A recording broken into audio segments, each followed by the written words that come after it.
সাবেক প্রধান বিচারপতি এবিএম খায়রুল হক এবার তাকে নিতে হলো রিমান্ডে। ঢাকার অতিরিক্ত চিফ মেট্রোপলিটন ম্যাজিস্ট্রেট মোহাম্মদ সানাউল্লাহর আদালত তার 7 দিনের রিমান্ড মঞ্জুর করেছেন। আজ সকালে তাকে আদালতে হাজির করা হয়।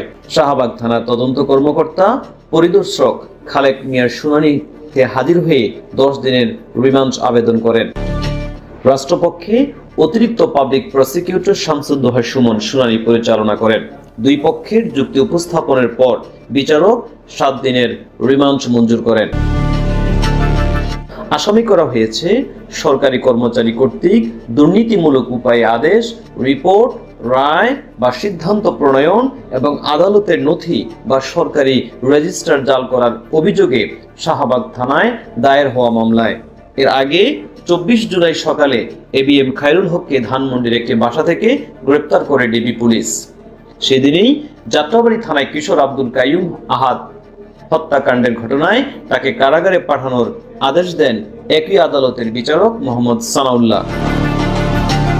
নিউজ ডেস্ক, আজকের টাইমস।